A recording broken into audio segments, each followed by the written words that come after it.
El oeste de Macrat. Esta zona es mucho menos biodiversa que el este. Realmente el espacio acá es muy reducido. Pero, a pesar de esto, hay muchas cosas destacables de esta zona del continente que vamos a explorar dentro de muy poco. Y también detallaremos un poquito de Shatzkatsu. Bueno, ya mejor no los aburro y comenzamos. Rastenille mingino tundrum. Es una especie de planta de gelatina habitante de la extensa tundra septentrional del oeste del continente. Su color blanco es un método de camuflaje muy efectivo a largas y medianas distancias. Son la especie más grande de planta de gelatina de Macrat. Son el mejor alimento para los herbívoros de gran tamaño habitantes de la tundra, pero su corteza exterior representa un reto para herbívoros más pequeños ya que esta es muy gruesa y menos flexible que la de sus primos. Por ende, solo los herbívoros de mandíbulas poderosas pueden acceder a este alimento. A diferencia de sus primos de otras zonas del planeta, tienen un sabor más bien agrio y menos dulce. Esto es debido a que no aspiran a ser devoradas tan frecuentemente como otras plantas de gelatina. Sus semillas, ya sea que hayan sido ingeridas o hayan sido fertilizadas a la fuerza, se mantendrán inactivas hasta que finalmente sea verano, donde las condiciones para que la vegetación crezca son más favorables en la tundra. Después de eso pasarán décadas hasta que alcancen la gran talla que caracteriza a la especie. Durante el periodo que crecen parecerán plantas de gelatina podridas para así no ser comidas prematuramente. Megaloceratops tundrum. Es un gigante migratorio de la tundra del oeste similar en nicho a los grandes herbívoros del Pleistoceno como el mamut lanudo. Para la gran mayoría de animales grandes la tundra solo es habitable en los veranos, y en invierno se desplazarán en grupos hasta las zonas templadas donde las condiciones no son tan hostiles. El Megaloceratops es el mayor de todos estos animales. Tienen una gran joroba de grasa que le dará sustento en el inhóspito invierno y un abrigo de plumaje que le proporciona calor, y grandes garras parecidas a pezuñas que evitan que se hundan en la blanda nieve. Utiliza sus enormes cuernos como un par de quitanieves para exponer las plantas de las que se alimentan. Estos cuernos se mudan estacionalmente, siendo en invierno cuando están en su mayor tamaño y cuando es verano se caen para los combates rituales de los machos para ganarse el derecho a aparearse. Sus ojos son pequeños para evitar ser dañados por el frío extremo. Sus fosas nasales tienen un guante bordeado de vasos sanguíneos para calentar el aire antes de que lleguen a los pulmones. A principios de verano el Megaloceratops mudará su abrigo de plumaje y adquirirá un aspecto más elegante. La joroba de grasa que lo mantuvo durante el invierno estará casi completamente agotada. Se la pasarán gran parte del verano comiendo para recuperar su almacén de energía para migrar al sur en otoño. Su gran talla de al menos 4 metros de alto hasta el hombro sin la joroba de grasa, realmente hay muy pocos depredadores que supongan un riesgo real para él.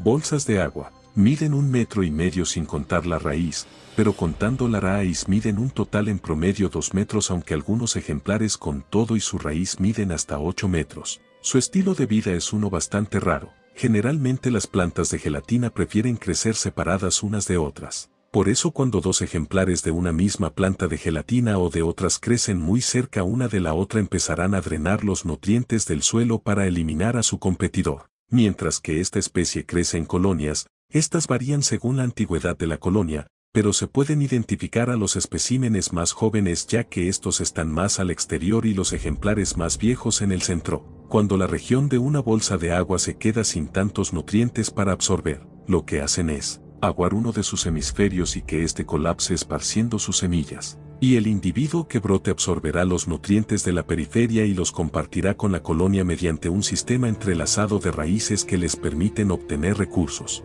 Pero cuando los nutrientes de la periferia son devorados, lo que harán es que un grupo de la colonia morirán para que sus hermanos puedan alimentarse de sus nutrientes, y así en un ciclo interminable. Este sistema evolucionó debido a la necesidad de nutrientes en una zona tan hostil como es la tundra, aunque también los individuos de la periferia tendrán una toxina capaz de matar a cualquier animal que se las coma. Esta toxina, conforme más antiguas se vuelvan, va a ir desapareciendo. Esto lo hacen para maximizar la adquisición de nutrientes para toda la colonia. Megaloavis nigrum. Con más de 4 metros de alto hasta el hombro y 7 metros de largo y 900 kilogramos de peso, es un herbívoro, pastador, de la fría tundra del oeste de Macrat.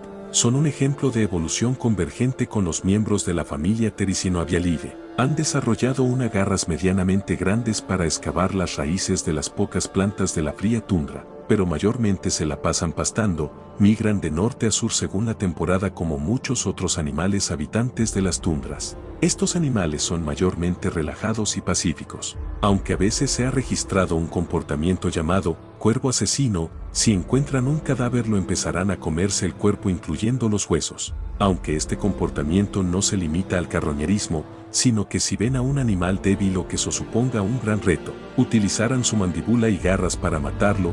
Realmente este comportamiento es muy similar al que hacen los alces terrestres, aunque también se han registrado casos en donde imitan la voz humana.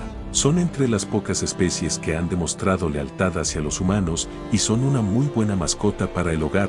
Necesitan un espacio mínimo de 50 metros cuadrados de territorio, un pequeño lago y deben estar a una temperatura promedio de entre 16 hasta los menos 49 grados centígrados. Han mostrado una especial fascinación por el chocolate y la leche, aunque es preferible no modificar su dieta con alimentos humanos, así que asegúrate de mantener sanas las plantas de las que se alimentan.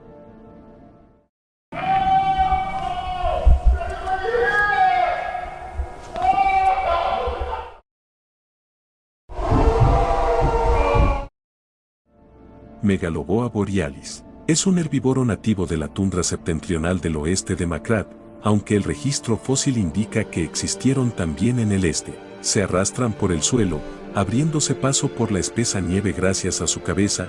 Utilizan una larga lengua con forma de probóscide con la que arrancan la vegetación para metérsela en la boca. Esto da la impresión de desaparecer como si fuera magia. Cuando duermen mantienen un hemisferio descansando y uno activo, encargándose de mantenerse en movimiento y estar alerta de posibles amenazas. Son fósiles vivientes con más de 20 millones de años de antigüedad. Un fósil datado hace 10 millones de años encontró al ejemplar conocido más grande de la especie, con más de 100 metros de largo. Para mantenerse calientes entre la nieve tienen debajo de su gruesa piel un abrigo de plumas y debajo de esas plumas una capa aislante de grasa. Sus fosas nasales cuentan con un guante para calentar el aire. No hay distinción entre sexos. Tanto macho y hembra son físicamente indistinguibles, así que la homosexualidad es bastante común dentro de esta especie. Pasto. Son un tipo de planta a simple vista insignificante. Son muy pequeños y filamentosos como el pasto terrícola, de allí su nombre común. Se extienden por kilómetros por todo el planeta. En promedio no miden más de unos cuantos centímetros, aunque si las condiciones se dan pueden llegar a crecer hasta 20 centímetros de alto. Tienen una serie de tallos que forman unos brazos con unas hojas que le dan un respaldo como medio de absorción de luz solar, pero en su punta tienen un crecimiento esponjoso similar al de los árboles de esponjas. Este crecimiento es utilizado para acumular más agua de las lluvias, derivan su coloración según la zona donde crezcan, y se estima que existen más de 100.000 especies en todo el planeta. Bueno, ya salgamos por fin de la tundra, ya exploramos un poquito este lugar. Estegodino megalobita, con 30 metros de largo, aunque algunos ejemplares datados hace 40 millones de años llegaron a los 110 metros de largo, están enterrados entre las rocas de la cordillera de Macrat, alimentándose de estas de forma similar a como lo hacen los behemoths. De su moló sobresale un pequeño bosque. Estos animales han establecido una relación simbiótica con varios tipos de plantas. Estos, al alimentarse de rocas, obtienen muchos minerales valiosos para la vegetación.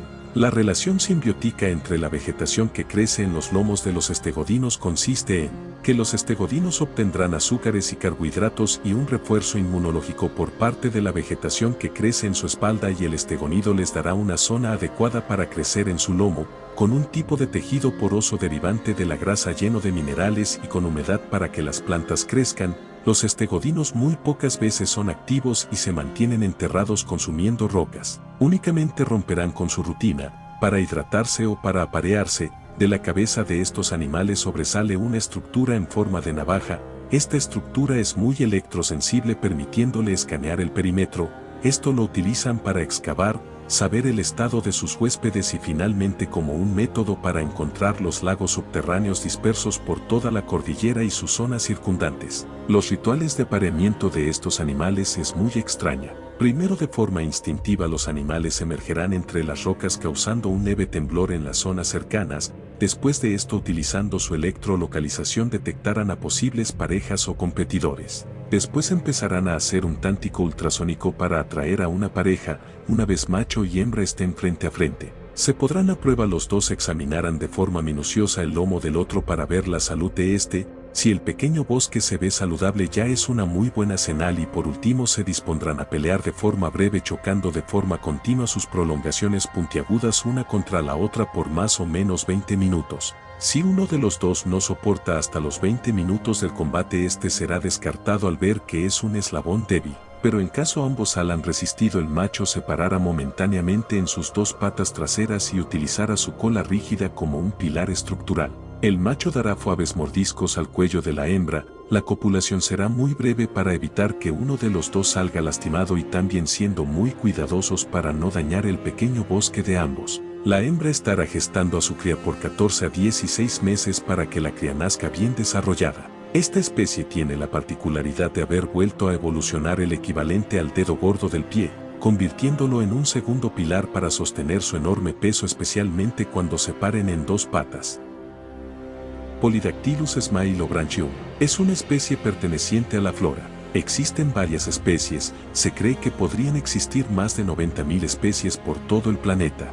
Tienen ramas que crecen inclinadas a los lados, generalmente donde más reciban la luz del sol, con entre comillas hojas muy duras que captan la mayor cantidad de luz posible. A pesar de esta clase de plantas ser menos eficientes que los Hedrones fungaris, se han logrado mantener su linaje. Recolectan el agua casi exclusivamente por medio de sus raíces. Solo 2 o más ramas no estarán inclinadas. De estas ramas saldrá el fruto, del que saldrán más árboles guadaña.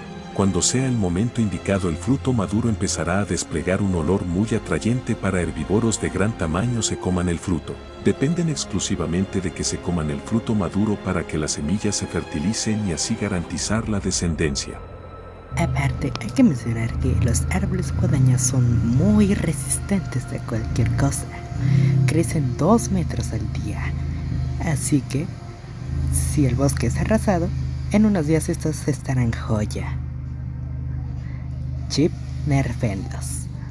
Spinonactus, un herbívoro especializado en el muy disputado nicho de mayor devorador de plantas de gelatina, tienen una mandíbula inferior ridículamente gigantesca. Su método para alimentarse de las plantas de gelatina es muy diferente al método de muchos otros herbívoros, mientras que la estrategia común es extraer el gelatineitus mediante absorción, tal cual lo haría un mosquito. El Spinonactus ha tomado una vía completamente diferente. Cuando ven una planta de gelatina, lo que hacen es enterrar sus mandíbulas inferiores recubiertas con esmalte aislante para evitar infecciones. Al tener la mandíbula inferior enterrada, crea un desequilibrio entre la zona trasera y la delantera. Para compensar, el dedo soporte se entierra y la cola procede a ponerse en una posición más baja para volver a equilibrar el centro de masa. Con esto finalmente el animal utiliza la poderosa musculatura del cuello y la mandíbula para sacar a la planta de gelatina con todo y raíz. Después de esto se dispondrán a tragar entera su comida. Tienen estómagos de 4 cámaras para extraer su máximo contenido nutricional. Por supuesto, esta estrategia es muy útil con las de mediano y pequeño tamaño. La hembra y el macho tienen un dimorfismo sexual evidente, mientras que el macho tiene unos cuernos largos y llamativos para impresionar a sus parejas, así como unos brazos recubiertos de plumas para las danzas de cortejo, así como una coloración más llamativa. Las hembras son apagadas, tienen cuernos muy reducidos y sus brazos son unos apéndices inútiles y muy atrofiados sin ningún propósito. Habitan en las zonas tropicales, subtropicales, áridos y templadas. Han establecido una relación simbiótica con un pequeño pseudoartrópodo que se encarga de un aseo constante eliminando parásitos y la piel muerta, así como de encargarse de alertarlos de amenazas cercanas. A cambio, el Spinonactus tiene en su espalda una vela partida en 2 que almacenará grasa en su interior. El pequeño pseudoartrópodo podrá sus huevos allí y cuando eclosionen sus larvas encontrarán un manjar de parásitos y grasas hervidos. Dilopo boa constrictor. Es una especie alargada de las zonas tropicales y subtropicales ubicándose principalmente en los pantanos. Se la pasan ocultos en el fondo de los cuerpos de agua característicos de los pantanos, y cuando localizan a su presa tendrán un estallido repentino de actividad nadando rápidamente para enrollarse sobre su víctima y con su peso de 1 a 2.5 toneladas aplastarlos. Miden hasta 20 metros de largo. Cuando no están en el agua se la pasarán enterrados descansando en un sueño muy fácil de perturbar. Con que solo pises una planta por más pequeña que ésta sea los despertarás y solo quedaría aceptar ser su comida. Pero si no encuentran a nadie a quien matar, algo bastante raro que pase, se dirigirán al cadáver más cercano para alimentarse. Al vivir en zonas tan biodiversas de animales tanto terrestres como marinos tienen un suministro constante de alimento, pero tienen que andar desconfiando de otros seres con características anfibias, ya que paradójicamente al ser las zonas tropicales tan biodiversas la competición por más arriba que estés en la cadena alimenticia es una a tomar en cuenta. Tanto machos como hembras tienen una coloración idéntica a excepción de que las hembras son más opacas y los machos tienen colores más intensos en sus crestes y estas mismas son más grandes y prominentes en los machos. Durante la juventud a pesar de su menor tamaño que en su estado adulto aún así es muy letal para animales de pequeño y mediano tamaño. Tan solo una cría de 15 centímetros de largo si se enrollara en tu brazo te lo rompería, en el mejor de los casos te lo dislocaría y el hueso terminaría con algunas fracturas. Espinosaurio de Jade. Es una especie nativa de los pantanos de las zonas tropicales y subtropicales del oeste de Macra. Son un emblema para la parte del continente tanto que hasta existe una banda muy famosa que tienen de mascota y insignia a este animal. Pero fuera de lo humano, son animales que se la pasan gran parte de su vida en los cuerpos de agua de esta región, cerca de 3/4 partes de su vida se la pasarán en el agua, su fisionomía está perfectamente acomodada a su nicho. Tienen una vela en su espalda, que le ayuda a termorregular su temperatura gracias a estar muy vascularizada, aparte les sirve para intimidar a sus contrincantes al fingir ser más grandes, y les funciona para atraer pareja en los rituales de apareamiento, y por último esta vela proporciona estabilidad y rigidez a la columna durante el nado.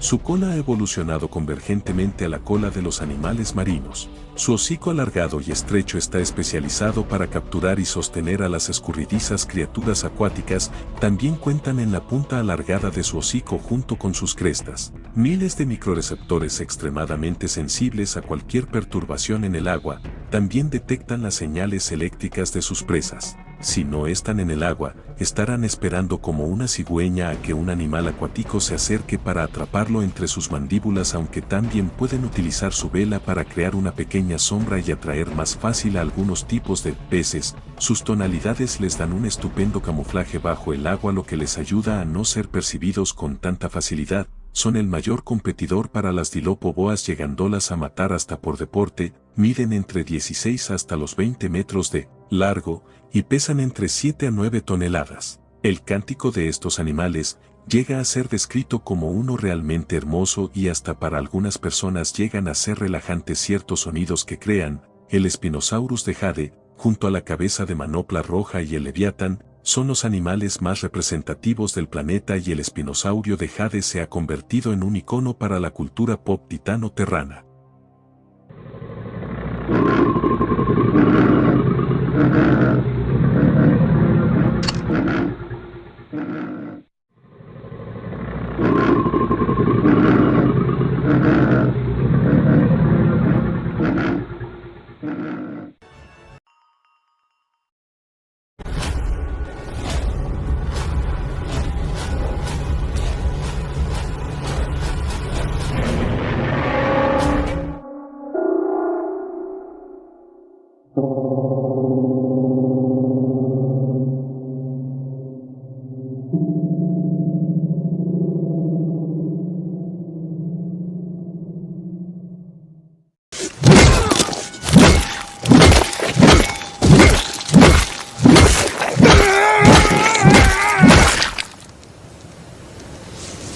El Vulcanodon rex es una de las mayores rarezas del planeta, son muy diferentes a inclusive los animales que se dedican a comer rocas. Son fósiles vivientes, el registro fósil indica que evolucionaron hace 52 millones de años, pero el estudio genético indica que aparecieron hace poco menos de 50 millones de años. Curiosamente, durante el periodo de extinción conocido como Armagedón, durante ese periodo el continente de Macrat se formó del choque de dos protocontinentes y más de 1 millón de islas, y con la formación de una nueva placa tectónica, volvieron a todo lo que hoy es Macrat en una zona extremadamente volcánica. Esto orilló a las especies que vivían en las islas y los dos protocontinentes en extinguirse o refugiarse en las zonas más alejadas del centro, zona que actualmente es la Gran Cordillera de Macrat. Pero un grupo de estos animales, debido a la poca comida, decidieron tomar el camino de la geofagia. Con el tiempo este hábito tuvo un éxito rotundo y el mejor ejemplo de esto es la existencia del behemoth.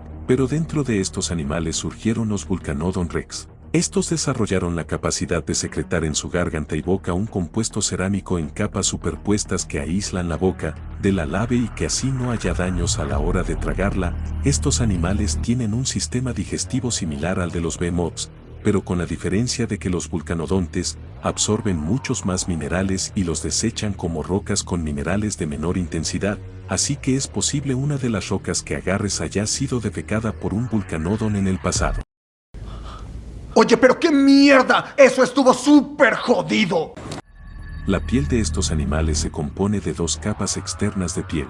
La más externa se encuentra recubierta con capas cerámicas aislantes y están descalcificadas creando osteodermos, y la capa interior es más similar a la piel normal de los otros animales del planeta. La capa más externa de la piel de estos animales tiene glándulas derivadas de las glándulas sudoríparas, que expulsan algunos tipos de minerales residuales que con el tiempo se van juntando y enfriando, creando una tercera capa de piel externa, compuesta únicamente por rocas ígneas. Estos animales necesitan de temperaturas extremas que ningún otro animal puede soportar excepto ellos. Necesitan en todo momento comer lava para mantener sus necesidades metabólicas, así como de mantener su capa externa de piel rocosa caliente en todo momento al expulsar continuamente minerales residuales calientes y aún líquidos. Si no secretan minerales o no están en temperaturas extremas en mucho tiempo, absolutamente todo su cuerpo quedará paralizado. Al enfriarse la capa líquida de minerales por completo, perderán la capacidad de moverse,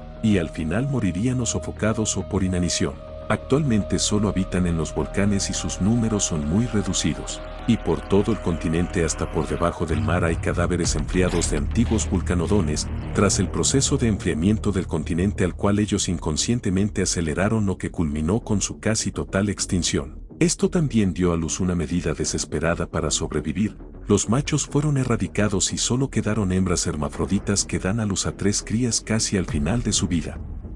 Godzilla, un carnívoro nocturno, con 3 metros de alto y alrededor de 90 kilogramos de peso, son animales principalmente nocturnos, aprovechando sus tonalidades oscuras para ser invisibles en la oscuridad de la noche. Tienen un hálix con una garra en forma de guadaña, diseñado y especializado para perforar profundo en la carne de sus presas cuando la pierna está flexionada y así darle la mayor fuerza posible al dedo. Su estrategia de caza consiste en acercarse silenciosamente para no despertar a algún animal dormido, para posteriormente utilizar ya sea su mandíbula poderosa o su hálix golpear el cuello y que su presa se desangre. Después de esto se dispondrán a comer. Si la presa cazada es más grande que ellos en tamaño, una vez llenos les dejarán el cadáver a los carroñeros, pero si al contrario y la presa es más pequeña en tamaño que ellos mismos, no tendrán problemas en comérselas enteras. Estos animales tienen una habilidad especial, y es que pueden escupir un ácido de sus bouques. Esta calidad la utilizan solo si se sienten amenazados. El funcionamiento de esta capacidad es una bastante extraña pero fascinante a la vez. Lo que hacen es escupir su propio ácido estomacal. Esta estrategia de defensa es una muy útil. No suele matar al ser vivo al que se escupió el ácido, pero las pocas imágenes que se tienen de estos casos son muy gráficas y el dolor dejará traumado de por vida al afectado. Actually, el funcionamiento exacto de este mecanismo es un poco más complejo y se los explicaré, pero no con mi voz ni con el loquendo, sino que utilizaré un fragmento del video de Shabu Gutiérrez sobre los xenomorfos, porque pues, 1, lo explica mejor y más fluidamente, y 2, no soy muy bueno para estas cosas. Bueno, no los intervengo más y listo.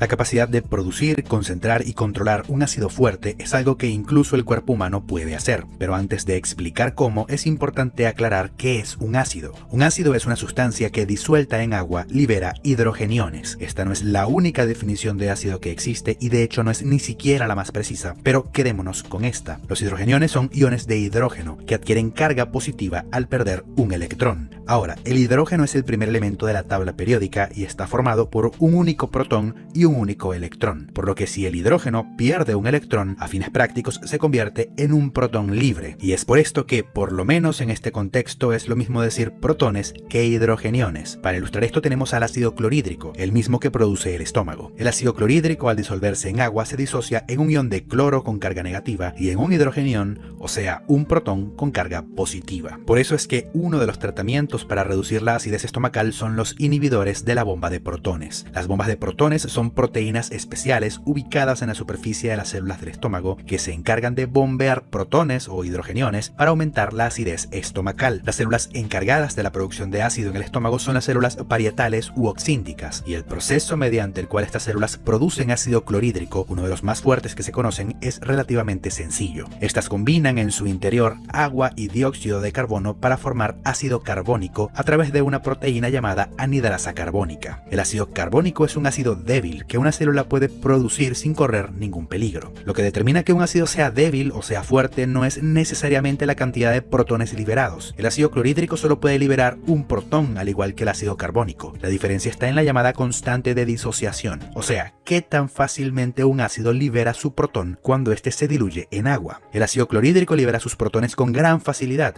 y por esto es un ácido fuerte. Al contrario, al ácido carbónico le cuesta liberar su protón, tiende a conservarlo y por esto es un ácido débil. Como un plus, el ácido carbónico al liberar su hidrogenión se convierte en bicarbonato, un compuesto relativamente inocuo. Las células parietales del estómago expulsan los hidrogeniones liberados por el ácido carbónico al interior del estómago utilizando las ya mencionadas bombas de protones. Estas células también poseen una bomba de cloro que de igual forma bombea este elemento al interior del estómago, formando así ácido clorhídrico en la luz estomacal. El bicarbonato, que es lo que queda del ácido carbónico, no se pierde, y aquí entramos a cómo un órgano que produce un ácido tan fuerte no se ve dañado. El estómago produce un moco muy denso, el cual se impregna con el bicarbonato sobrante del proceso anterior. Los protones liberados por el ácido clorhídrico en el interior del estómago, cuando intentan penetrar a través de esta barrera de moco, se vuelven a unir con el bicarbonato, formando nuevamente ácido carbónico que, como mencioné, es un ácido débil. Por eso, el moco producido en el estómago es fundamental para evitar la formación de úlceras. Ciertos medicamentos impiden la formación de moco en el estómago y estos mismos medicamentos pueden producir a la larga úlceras estomacales. El ejemplo más conocido es la aspirina.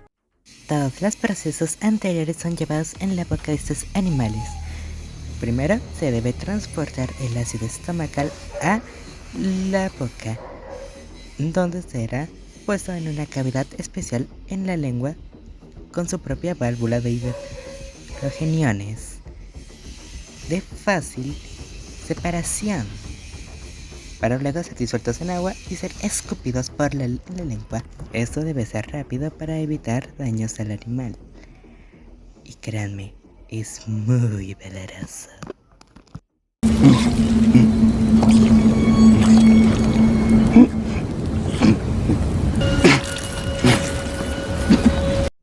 Estos animales también son conocidos por su regeneración absurda, ya que pueden recuperar extremidades completas en semanas y estas nuevas extremidades eran plenamente funcionales, hasta podrías arrancarle la mitad del cerebro y en cuestión de tiempo volverán a tenerla. Esto lo logran al no estar en su etapa adulta, son fetos capaces de reproducirse, pero nunca llegarán a su etapa adulta en circunstancias ordinarias, como lo hacen los ajolotes en la tierra. Enaceratops stegotaurus. Es una especie de enormes herbívoros que pastan arrancando las plantas de raíz y moliéndolas con sus dientes en forma de batería, avanzan en manadas gigantescas, con los machos en sus propios grupos y las hembras en las manadas más numerosas cuidando de las preciosas crías, siendo gobernadas por la más anciana. Las manadas de estos animales están en constante movimiento en busca de plantas frescas una vez las de una zona haya sido arrasada. Su característica más representativa es la presencia de un recubrimiento óseo sobre la cabeza, protegiendo el cuello y con ello parte del cerebro, la parte más atacada por los depredadores. También cuentan con un gigantesco cuerno presente en ambos sexos que utilizan como arma, y los machos para sus combates rituales para ganarse el derecho a aparearse o para decidir el líder de sus grupos entre sus hermanos. En su lomo hay una serie de placas similares a las de los estegosaurios. Estas estructuras tienen el propósito de enfriar el cuerpo del animal al estar ampliamente vascularizadas y en mayor exposición con el aire. Una adaptación útil sabiendo que habitan en las zonas tropicales, subtropicales y finalmente áridos del oeste.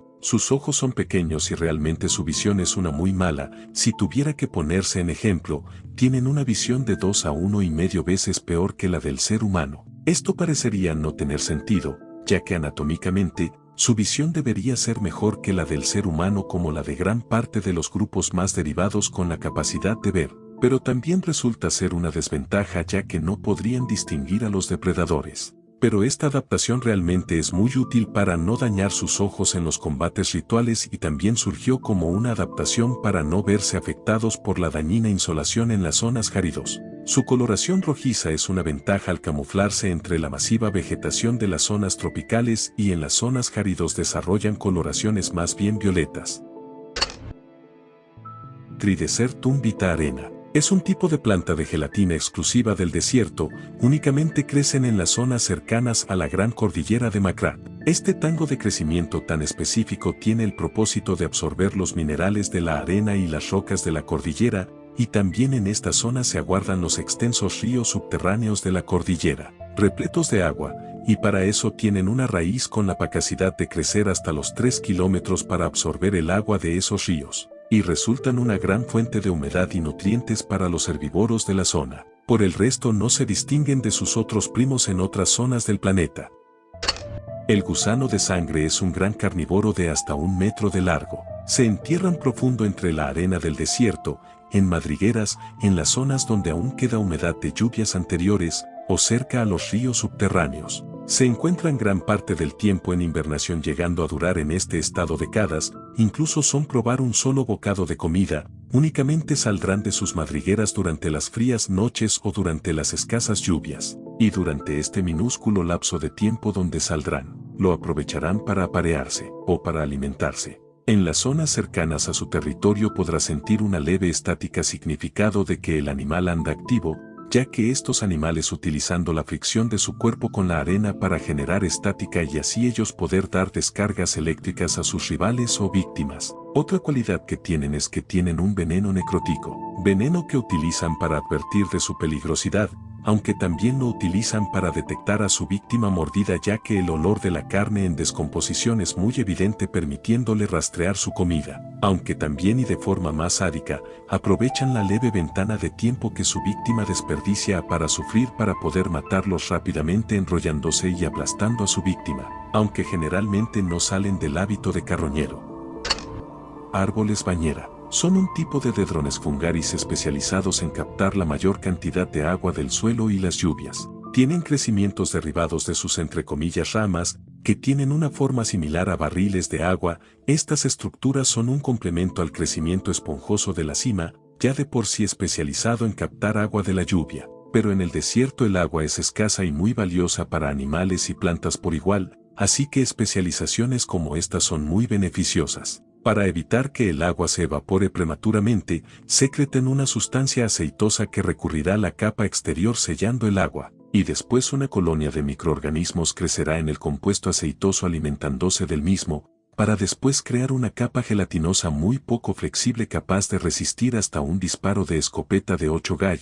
Estos organismos coloniales crean los llamados charcos amebicos. Los charcos amebicos se benefician de la relación mutualista con los árboles bañeras, al esto sellar el agua obteniendo una parte del vital líquido aparte el compuesto aceitoso resulta muy nutritivo para la colonia. Los árboles bañera a cambio del sellado de los charcos amebicos, mantendrán el agua cautiva para su absorción y acumulación como reserva y estos les darán de comer el compuesto aceitoso les darán algunos minerales obtenidos de la arena y residuos de su metabolismo. Estos árboles suelen ser oasis para los animales del desierto y la sabana, siendo grandes zonas de reunión tanto para depredadores y herbívoros con el propósito de obtener un poco de la agua capturada por estos árboles.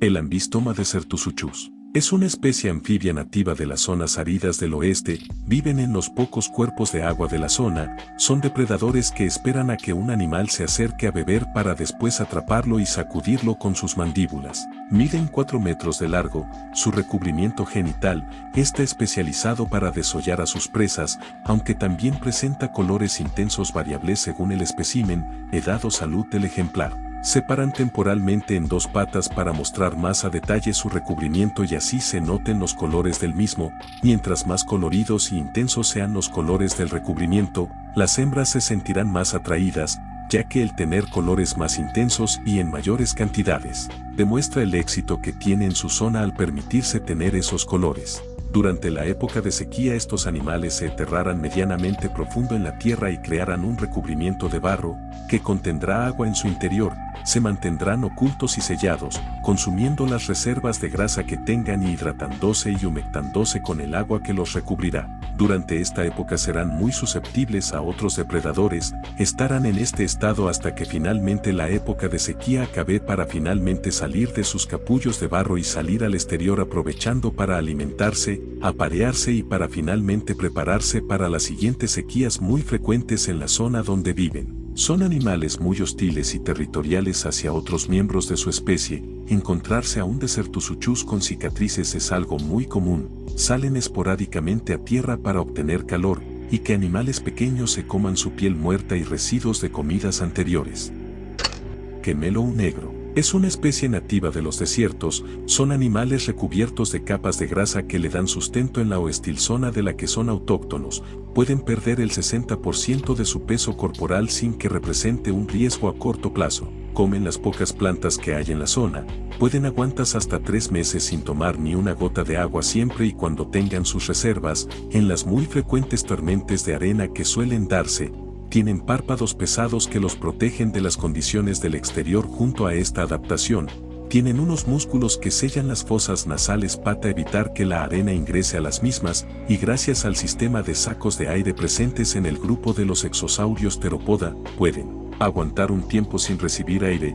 Sus ojos son negros, y han evolucionado a expensas de los conos, viendo en blanco y negro. Esto tiene la ventaja que poder ver todo en las lejanías con más distancia, y también la coloración negra de estos ojos les permite que no sean dañados por la luz del sol y sus dañinos rayos ultravioletas. Tienen una pequeña capa de plumaje en sus lomos, este plumaje les funciona como un protector solar natural. Tienen la capacidad de poder absorber el agua y humedad de las plantas, lo que representa un sustento adicional para no morir en el desierto. Sus riñones son altamente eficientes, producen más del doble de orina que la que producen otros animales y pueden reutilizar su orina y por medio de sus glándulas sudoriparas expulsar las toxinas. Al extraer agua de las plantas, eventualmente se toparían con las venenosas, pero el quemelo negro tiene a su vez la capacidad de extraer las toxinas o venenos de las plantas desérticas y la expulsan por escupitajos. Esto lo pueden usar como medio de defensa, aunque no lo parezca debido a las grandes cantidades de grasa tan mórbida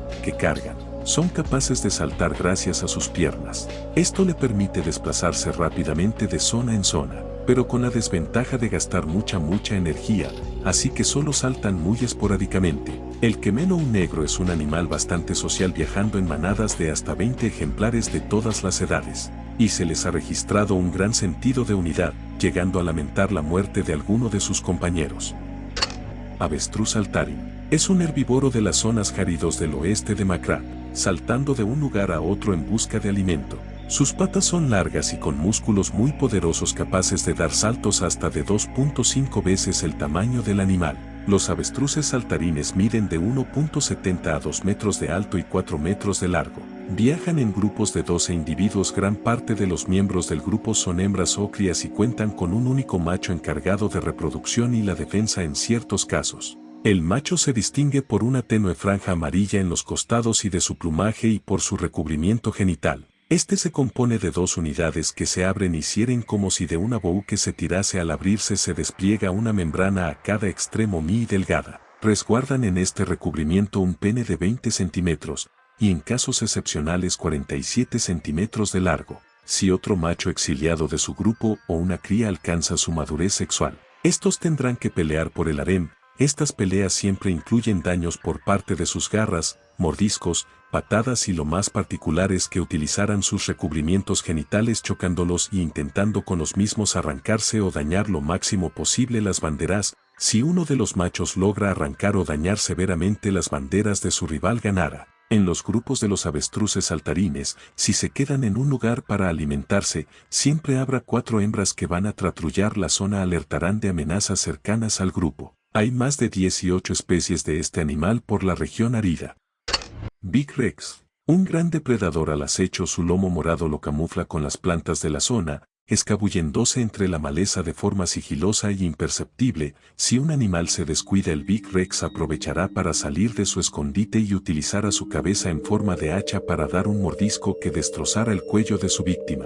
Esta morirá al instante. Son el mayor macrodepredador de la zona, 8 metros de largo, 3 metros de alto y 7 toneladas de peso. El Big Rex es lo que la cabeza de manopla roja es para el oeste de Macrat, o lo que el león es para su ecosistema. Sus brazos están equipados con 2 cuchillas retráctiles que utilizan en su juventud para cazar, perforando profundo en la carne de sus víctimas, pero conforme crecen los brazos se van volviendo pequeños para equilibrar el cuerpo y que no supongan un problema para la potencia de su mordida. Cuando descansan lo hacen entre el pasto largo y la vegetación, prácticamente desapareciendo a ojos de los otros animales de la zona. No suelen ser participantes de peleas y prefieren evitar problemas huyendo, a no ser que tengan la ventaja de la sorpresa o el tamaño. Cuando son jóvenes están desesperados por obtener un territorio para ellos, siendo que la muerte de los juveniles por peleas territoriales contra otros Big Rexes más experimentados es muy frecuente. A pesar de ser depredadores mayormente solitarios,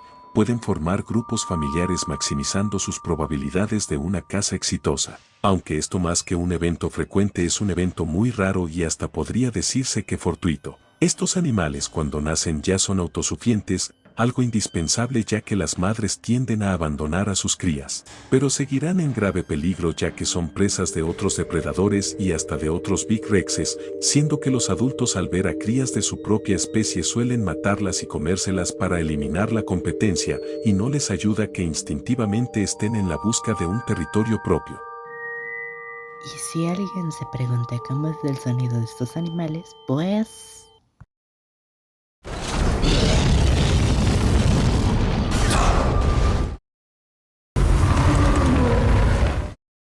Corredor colorín, un herbívoro pastador del oeste templados de Macrat. Son mayormente solitarios, únicamente se reúnen durante la temporada de apareamiento, más aparte de eso nunca los verás juntos en un solo lugar. Han fusionado los metatarsianos y falanges de los pies, únicamente dejando su dedo soporte separado de único dedo. Las garras se convirtieron en una especie de pezuña bastante útil a la hora de correr. Pueden llegar a una velocidad que llega entre los 50 a 70 km por hora. Ágiles y veloces, estas características los han vuelto muy buenos para escapar de los depredadores. Gracias también a esto se creó el deporte llamado Banksrennen. Son animales muy agresivos y territoriales, se han registrado más de 3.000 muertes por estos animales en toda la historia documentada. Utilizan sus garras especializadas en excavar, como si fueran cuchillas. Las estructuras al final de la cola son en realidad unos apéndices derivados de sus plumas, muy duras. Cuando se sienten amenazados, harán un movimiento como si golpearan el aire con las mismas,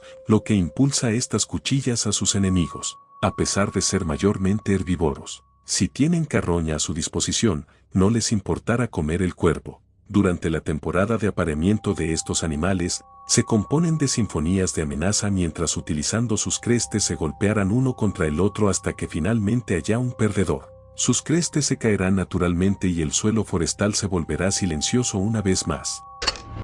La flor de la bella muerte. Florecen una vez cada 160 años. Realmente escasas, al menos que florezcan.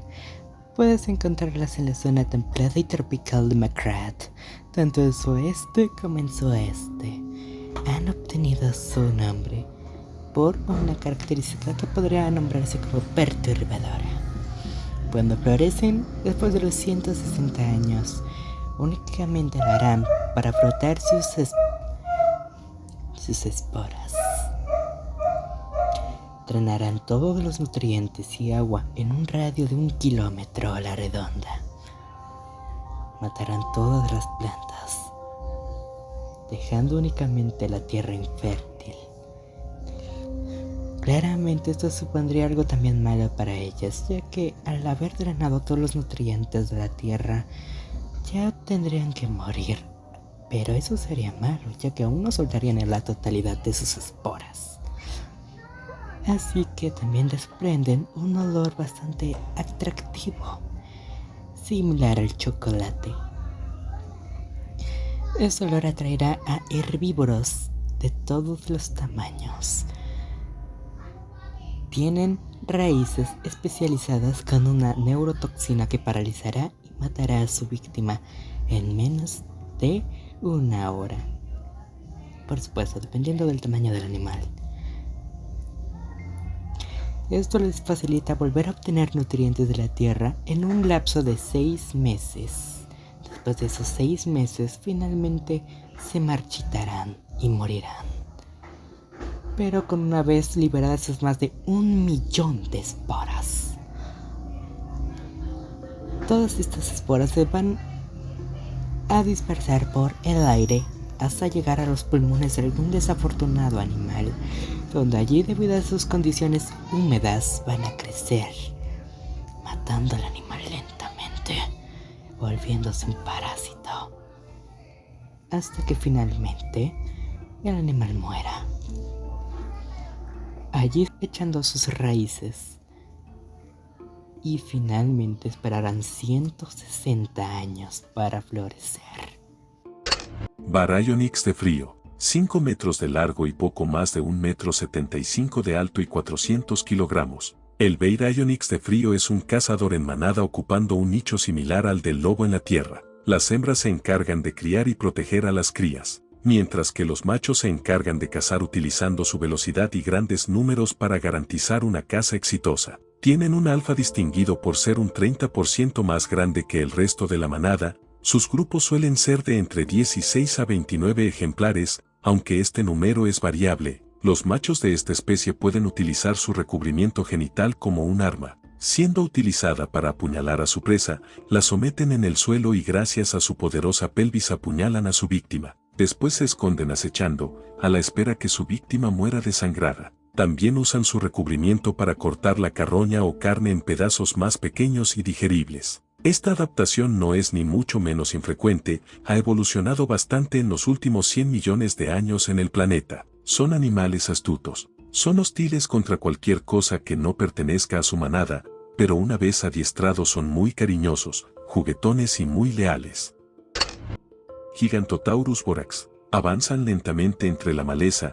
Cuando ven una planta utilizan su pico con una punta afilada para desenterrar las plantas de raíz para finalmente devorarlas utilizando sus dientes traseros especializados para destrozar y convertir en pulpa a cualquier planta, suave o dura, verde o roja la devorarán sin prácticamente complicaciones. También pueden utilizar unos notables dedos en sus patas delanteras para este proceso, aunque generalmente las usan para apuñalar a los rivales o depredadores. Los machos están adornados con rayas variables en color según la edad y salud. Las hembras están desprovistas de estas rayas, y el que tenga las rayas más llamativas será el que se apareará. Son mayormente solitarios defendiéndose de las amenazas únicamente con su fuerza, garras y su mandíbula poderosa.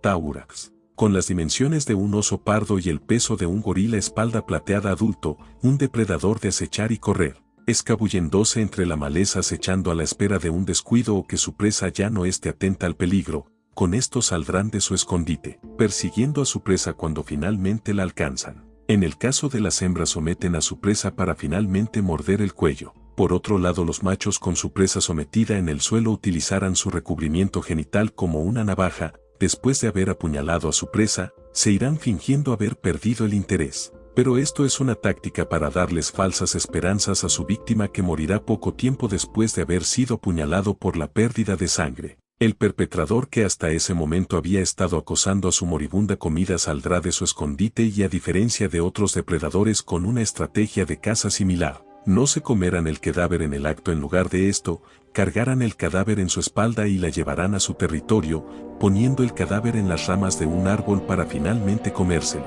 Son el animal con el mejor olfato registrado en todo el planeta, inclusive, tienen un mejor olfato que el elefante africano. 25.000 receptores olfativos en total. La estructura en forma de hacha sobresaliente de su cabeza tiene 10.000 receptores, ambas las crestas tienen 2.500 receptores, la zona alta de la cabeza, unida a la prolongación en forma de hacha tiene 5.000 y finalmente la nariz tiene los últimos 5.000 receptores. Esto los vuelve moús mejores rastreadores de todo el planeta, pudiendo recordar una variedad de olores, y con el tiempo y la experiencia podrían identificar los aromas de desastres naturales a horas o días de que ocurran. Chasquido mortal. Tienen el tamaño de un Spinosaurus, habitan por toda la zona templada y parte de la tundra de su lado del continente. Estos depredadores son una vista común alrededor de los asentamientos humanos por el norte cercano a la tundra. Como todos los macrodepredadores estereotipados, tienen mandíbulas poderosas con extensa musculatura, las cuales, junto a sus garras de asesinato, les han dado una ventaja decisiva en la caza. El chasquido mortal es notorio por su comportamiento de cacería en familia, larga cola en forma de látigo y franjas amarillas. Con varias especies relacionadas, es clasificado como un pensadilla-sauriforme, el clado dominante de cazadores mayores en la Macrat continental. A este mismo clado pertenece la cabeza de manopla roja. Como depredadores principales, estos animales constantemente entran en conflicto con varios otros depredadores, especialmente con el Baryonyx de frío y el Taurax. Estos últimos al ver una cría descuidada la matan para eliminar a la competencia, pero con la constante vigía neutralización y hasta cierto punto exterminación de los Baryonyx de frío y los Taurax en las zonas cercanas a los asentamientos humanos, las cifras del chasquido mortal se han incrementado aún más cerca de los establecimientos humanos. Por fortuna, raramente atacan a gente e inclusive parecen tener el potencial para ser domesticados. Los experimentos recientes para domesticar a estas criaturas han tenido resultados diversos, pero lucen prometedores si los animales son criados desde la infancia. Y sí, su nombre de chasquido mortal lo obtuvieron debido a un sonido singular que hacen con la fricción de sus dientes o lengua a la hora de cazar.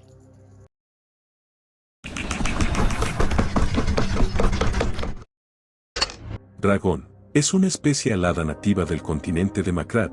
Su envergadura es de 14.2 metros. Pesan apenas 250 kilogramos. Estos animales durante sus primeros 7 años de vida serán del tamaño de un perro de grandes dimensiones. Excavarán por la cordillera de Macrat alimentándose de las rocas. Esto tiene el propósito de obtener la mayor cantidad de minerales posible, después de 7 años viviendo como cualquier animal nativo de la cordillera. Se enterrarán profundo entre la roca, creando una especie de capullo altamente inflamable.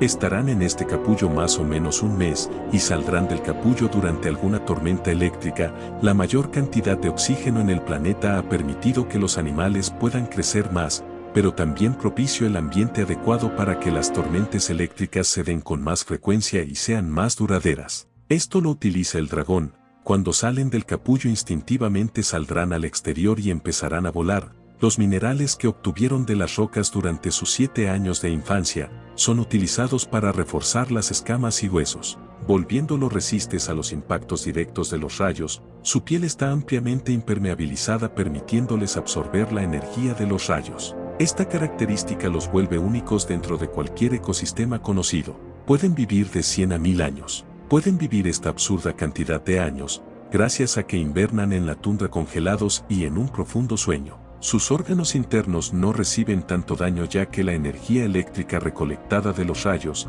les permite seguir operativos únicamente que bajo un metabolismo extremadamente lento, todos los órganos internos estarán a su funcionamiento más absolutamente mínimo posible. Pueden durar en este estado hasta 10 años ininterrumpidos. Los cuernos presentes en cabeza son unos órganos especializados para dar pulsos eléctricos para escanear todo su alrededor en 360 grados, aunque también tienen la capacidad de redirigir una gran cantidad de energía eléctrica creando una especie de cuello de botella liberado toda la energía por el cuerno frontal, ya sea como un shock eléctrico o como un rayo de energía eléctrica de larga distancia. Son prácticamente inmunes a los ataques de otros animales. Si algún desgraciado se atreve a morder o arañar su piel, serán recompensados con una descarga eléctrica que lo matará al instante. Y también se descubrió que tienen su propio campo electromagnético que los rodea. Pueden condensar este campo electromagnético para protegerlos de impactos de proyectiles. y desde que la humanidad estableció las primeras plantas eléctricas se volvieron una plaga,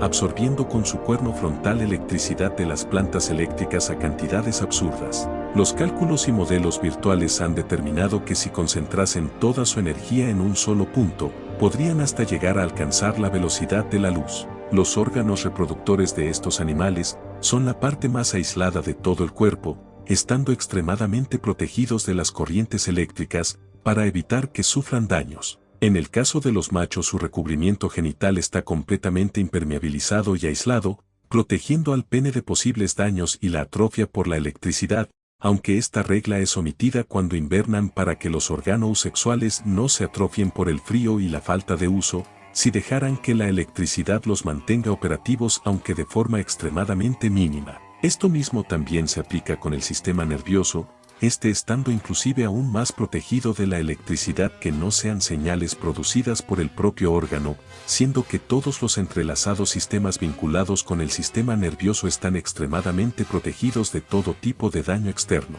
Sin duda son el animal más extraño de todo el espacio conocido.